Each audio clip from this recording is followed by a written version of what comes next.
Mga kabunyog, mga kababayan, magandang araw po sa inyong lahat. Welcome po sa isa na namang episode ng ating pong talakayan dito po sa Attorney Enzo Bunyog. Kung hindi po kayo nakasubscribe sa Attorney Enzo Bunyog YouTube channel ko, subscribe na po kayo. Mayroon din po tayong Informador Facebook page. Kung hindi pa po kayo nakafollow, follow na po kayo. At lagi niyo pong subaybayan mga kabunyog ang talakayan ko dito. Araw-araw po ito. Ha? Dito po kasi sa social media platforms kong ito, mahaba-haba ang oras natin dito.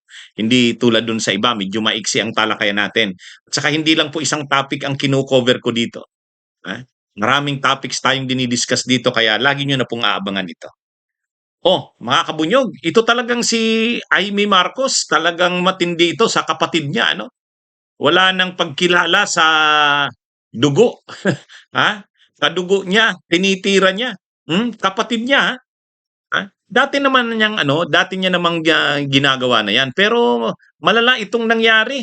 Kahit doon sa pangyayari kay Bato, yung putukan doon sa Senado, yung putukan umano, na pinaniniwalaan dahil sa mga ebidensya, staged or scripted. Pero nung kasagsagan ng sinasabi nilang putukan daw, sabi nila Cayetano at Amy Marcos, binibira pa rin ni Amy Marcos ang kapatid niya. Sabi mga kabunyog ni Amy, sabi ni Amy Marcos doon sa kanyang naka-livestream siya habang nangyayari yung insidente. Sabi ni Amy Marcos, mayroon daw nahuling NBI. Ang sabi daw ng NBI na nahuli ay talagang ang instruction daw sa kanila ay hulihin si Bato. Kahit mamatay daw ito. At ang may utos daw ay mismong si Pangulong Marcos. Pinangalanan talaga ni Amy Marcos, ha?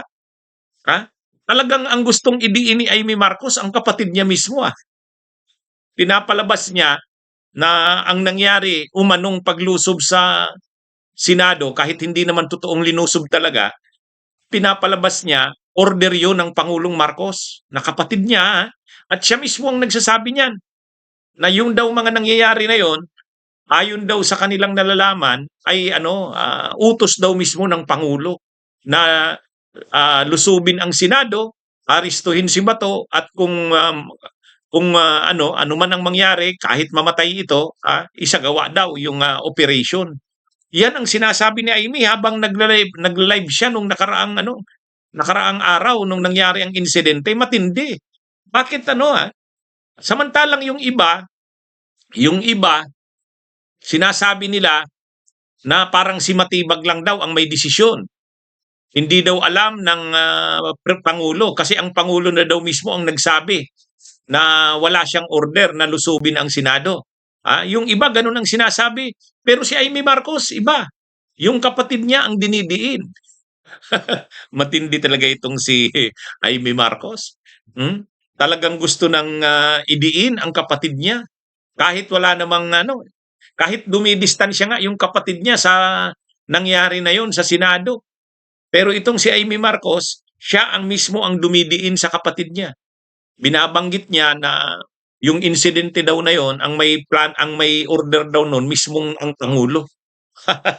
Talagang gusto niya nang mapahamak ang kapatid niya. Kahit ang ebidensya ay hindi naman nagpapakita na ganun nga. Pero si Amy Marcos na mismo ang nag-aakusa sa kapatid niya. Ang tindi mo, Amy. Wala na talaga sa iyong halaga ang dugo mo, 'Di ba mga kabunyog, mga kababayan? Yun ang lumalabas, eh. Ay, an grabe, grabe itong si Amy Marcos. Umaabot na siya sa ganung level na pinapahamak na ang kapatid niya.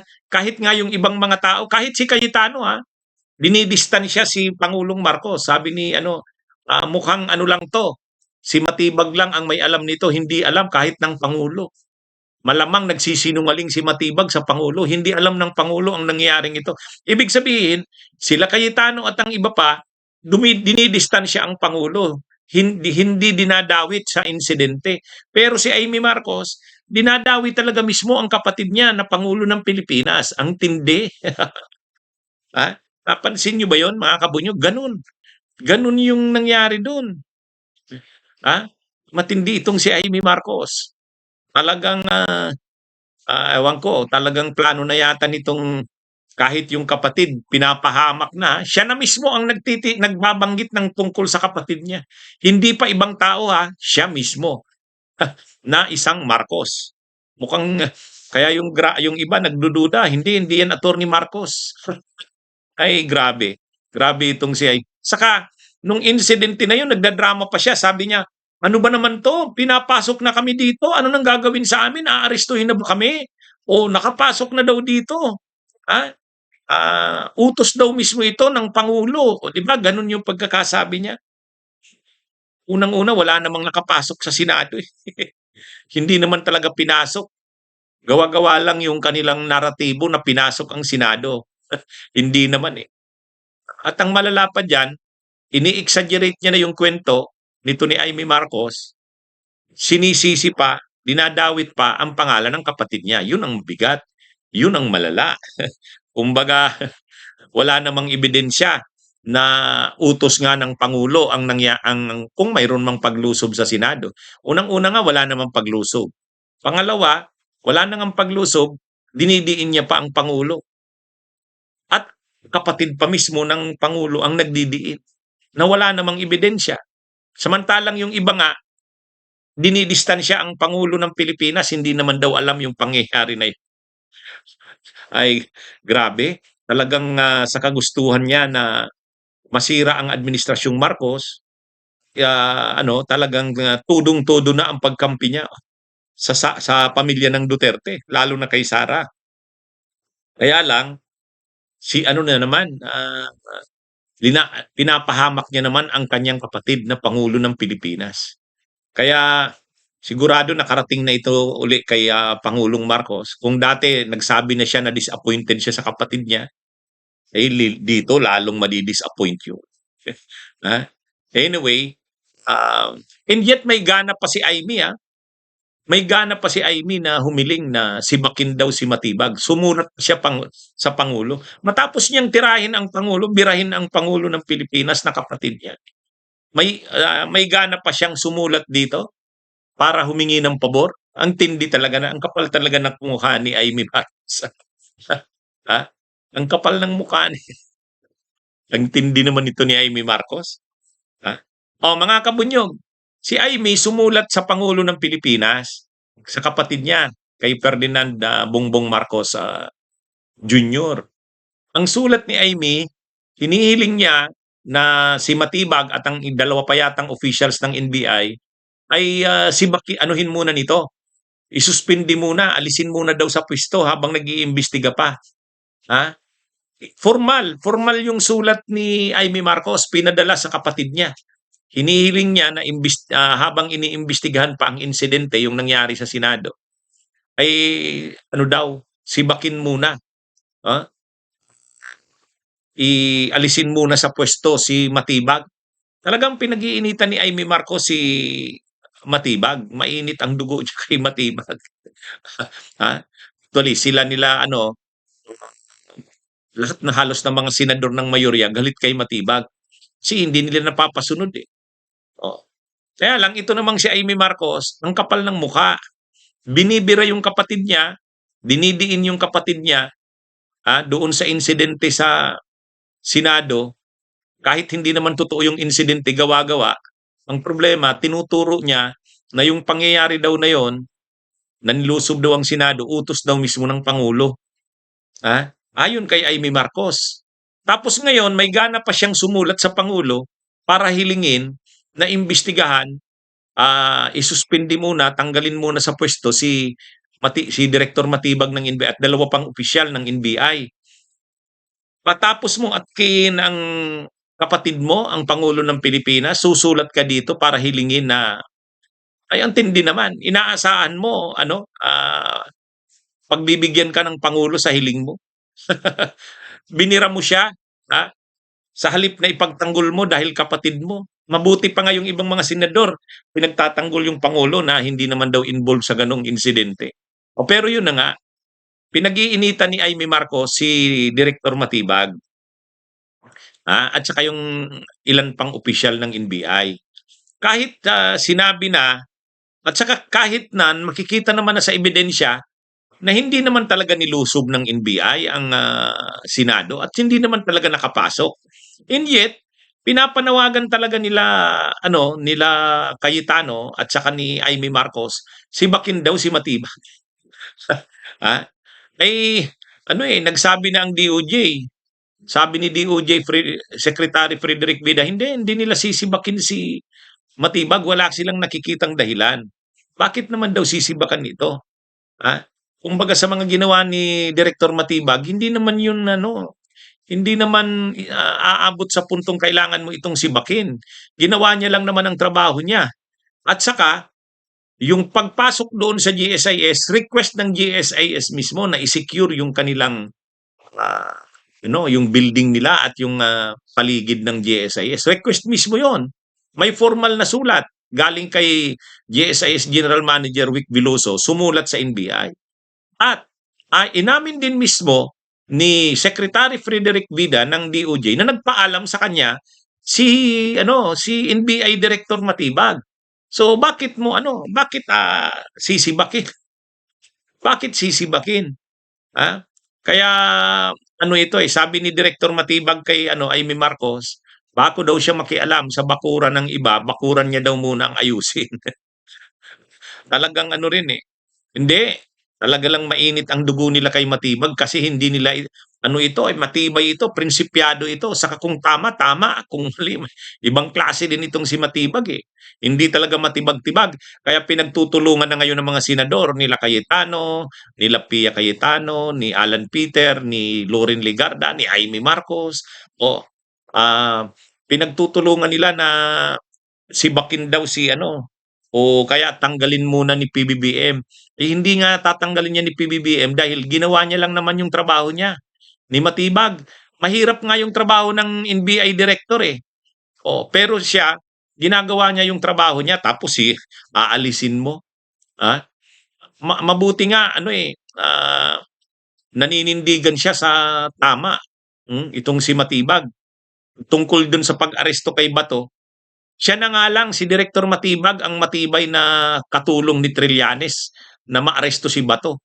Si DILG Secretary John B. Cremulya, wala, malamya eh. O, tapos gusto nila matanggal si Matibag. Eh kasi gusto nila, ang mga opisyal ng gobyerno, kaya nilang paikutin, katulad ng ginawa nila kay John B. Cremulya. Si Matibag kasi hindi nila napapaikot, hindi nila napapasunod. Kaya gusto nilang sibakin. Pero hindi naman kasi may tiwala ng Pangulo si Matibag, may tiwala ng DOJ Secretary.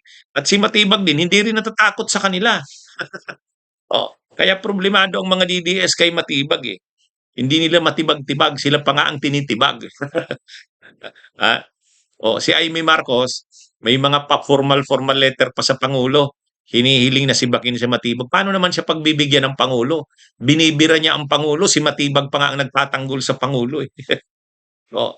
Kaya umaasa pa si Amy Marcos na pagbibigyan ng hiling niya. Saka ang taong bayan, ang tiwala at suporta na kay Matibag. Parang General Torre yan eh. Parang General Torre. Kasi pinapakita ni Matibag, kahit ka pa senador, pantay-pantay tayo sa batas.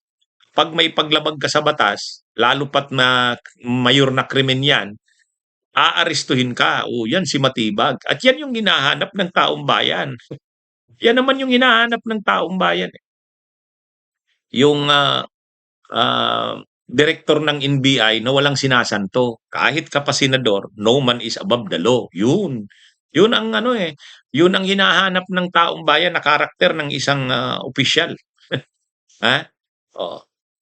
Anyway, itong ilan sa mga senador nagalit na galit kay Matibag, itong si Pia Cayetano at saka si Loren Legarda, lalo na si Pia Cayetano.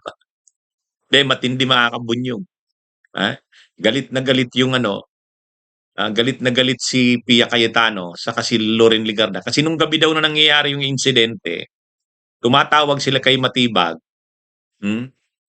Sinabihan daw sila ng Matibag, wag niyo akong sigawan, madam. Wag niyo akong sigawan. Ito kasing sila Loren Legarda at saka si Pia Cayetano nung kasagsagan ng insidente nung gabi, tumatawag sila kay Matibag, ano sila, traumatized sila daw, nagpapanik na daw sila, delikado daw ang lagay nila. Ay mayroong okasyon si Matibag noon. Mayroong okasyon ang NBI.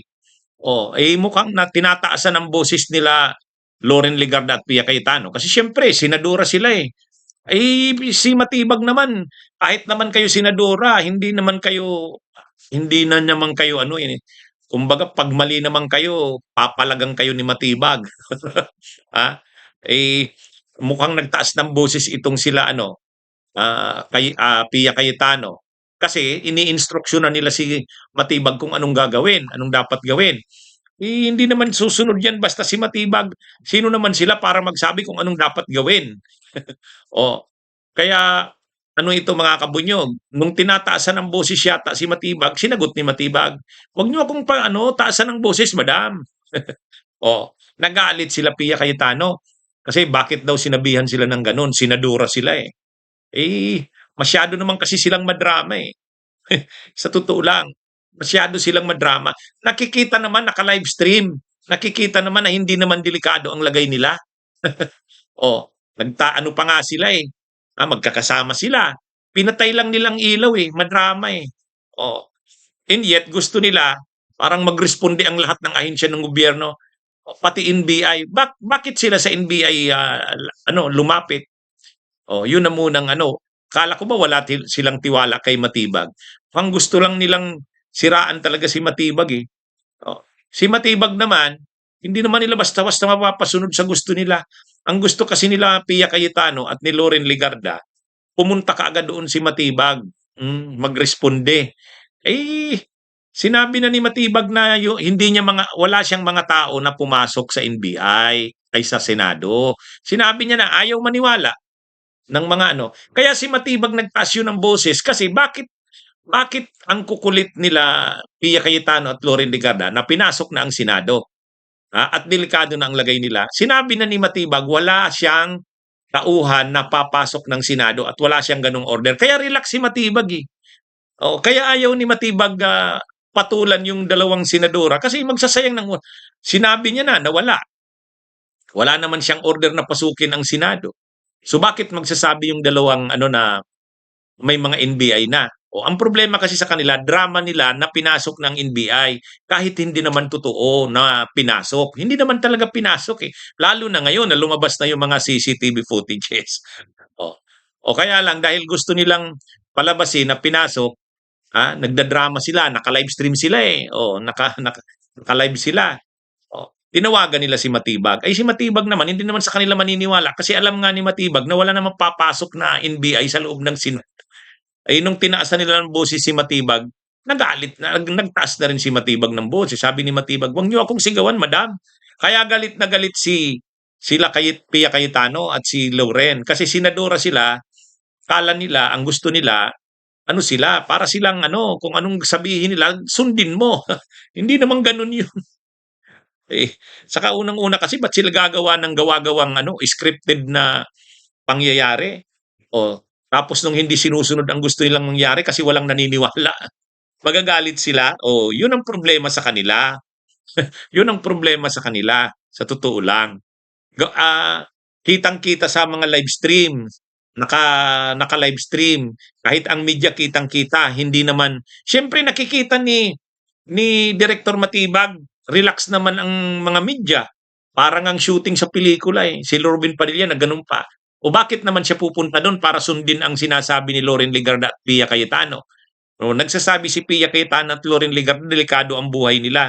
Hindi naman ganun ang nakikita, napapanood sa TV, nakikita sa mga live stream.